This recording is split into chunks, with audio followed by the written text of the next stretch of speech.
नमस्कार, मी विजया वमन। मार्केटमधलं गाजर इतकं चालत नसेल जितकं सरकारने आज मराठा आरक्षणाला दिलेलं जे किंवा दाखवलेलं जे गाजर आहे ते मार्केटमध्ये चालतंय। मराठा आरक्षणाच्या बाबतीत शेवटच्या क्षणाला घोळ झाला यावरती आधारित मी अगोदर सुद्धा व्हिडिओ केले होते। लोणावळ्याच्या पुढे आणि वाशीच्या मध्ये त्या रात्री जे घडलं तिथेच गणित फसलं होतं।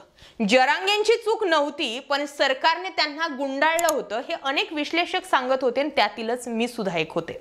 असो, आज मराठा समाजाला 20 फेब्रुवारी म्हणजे जे 7 महिन्यांपासून सरकार म्हणते आम्ही विशेष अधिवेशन घेणार, आम्ही मराठ्यांना आरक्षण देणार। एकनाथ शिंदेंनी तर छत्रपती शिवाजी महाराजांची शपथ घेऊनच सांगितली होती मी मराठा मुख्यमंत्री, मराठ्यांना आरक्षण दिल्याशिवाय मागे हटणार नाही।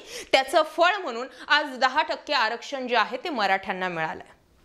देवेंद्र फडणवीसांनी 16% दिलं, एकनाथ शिंदेंनी 10% दिलंय। अख्ख्या 6%चा फरक आहे। असो, गाजराचा हा विषय सुरू आहे की हे असं सरसकट आपल्याला गाजर दाखवलंय। पुन्हा कोर्ट कचेरी आणि 2024 नंतर कोण येतंय कोण जातंय आणि दाखवलेल्या गाजराचा भाव काय असणार हा नंतरचा विषय। आता मिळालेले हे 10% आरक्षण टिकणार की नाही टिकणार ही पुढची चर्चा।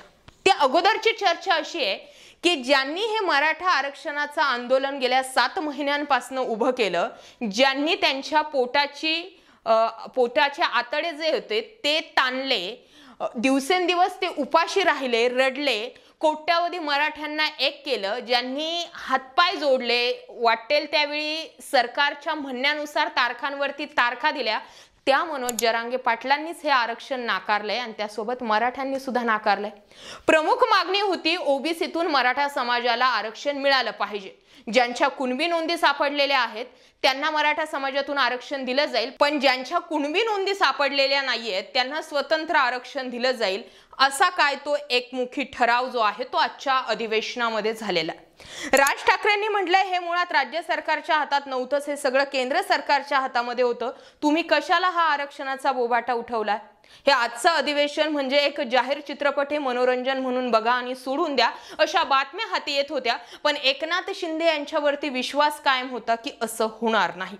शेवटी मराठ्यांच्या तोंडाला पाने पुसली गेलेली आहे अशी एकमुखी प्रतिक्रिया जी आहे ती मनोज जरांगे पाटील आणि त्यांच्या सोबत असलेल्या मराठा समाजानं दिली। मूळ प्रश्न असा निर्माण होतो की इतकं मोठं आंदोलन उभं करून सप्टेंबर महिन्यापासून तर फेब्रुवारी महिन्यापर्यंत 7 महिन्यांपासून सुरू असलेलं हे आंदोलन आणि त्याचा शेवट म्हणजे आजची 20 फेब्रुवारी ही डेट, आणि हाताशी काय आलंय तर 10% आरक्षण। मूळ मागणीच नाहीये, ना सरसगट गुन्हे मागे घेतले गेलेत, ना सरसकट आरक्षण दिलं गेलंय, ना ओबीसींमध्ये मराठ्यांना घेतलं गेलंय, आणि मुळात जो अध्यादेश 26 जानेवारीला मनोज जरांगे पाटील सांगत होते की हे माझ्या हातामध्ये आहे, या अध्यादेशाचा कायदा होणारच आहे, आणि त्याच वेळी आम्ही सांगत होतो की होणार आहे, भविष्य आहे।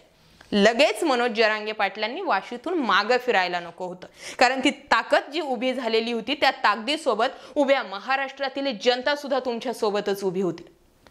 आणि तिथे घडलंही असंच। सरसगट आरक्षण म्हणजे जे सगळे सोयरे हा जो शब्द ऍड करण्यात आलेला होता त्यावरती ओबीसी समाजाच्या हजारो हरकती आल्या आणि त्या कारणास्तव सगळे सोयरे हा शब्द गाळला असं सांगून एकनाथ शिंदे मराठा आरक्षणाच्या प्रश्नातून मोकळे झाले। आता पुन्हा एकदा मनोज जरांगे पाटील बेदुने 4 हे सुरू करणार आहेत। असो, गाजर मार्केटमधलं की सरकारने दाखवलेलं गाजर, आजच्या घडीला कोणत्या गाजराला भाव जास्त आलेला आहे हे समजलं। मराठा आरक्षण कशासाठी हवं होतं, का हवं होतं हे तुमच्या राजकारणाचा भाग नव्हताच। जसं सुरुवातीपासून माझं एक स्टेटमेंट राहिलेलं होतं की उभ्या महाराष्ट्रात राजकारणामध्ये पक्ष फोडल्यानंतर म्हणजे फोडाफोडी बघितली, आमदार घेणं, खासदार देणं, सोडणं, यांनी युती करणं, यांनी आघाड्या करणं, असं सरकार मिळवणं हे पाहिलं होतं, पण पक्ष आणि चिन्हासोबत एखादा गट फोडणं हे महाराष्ट्राने पहिल्यांदा बघितलंय। हे तुम्ही सुप्रीम कोर्टामध्ये टिकवून दाखवलं होतं।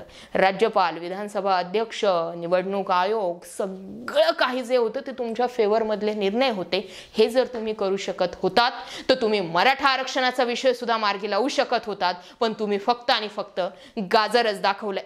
आता या गाजराला काय भाव द्यायचा हे लोकसभा आणि विधानसभा निवडणुकी दरम्यान मतदार ठरवतील। पटतंय? होऊ द्या शेअर। जय महाराष्ट्र पब्लिक।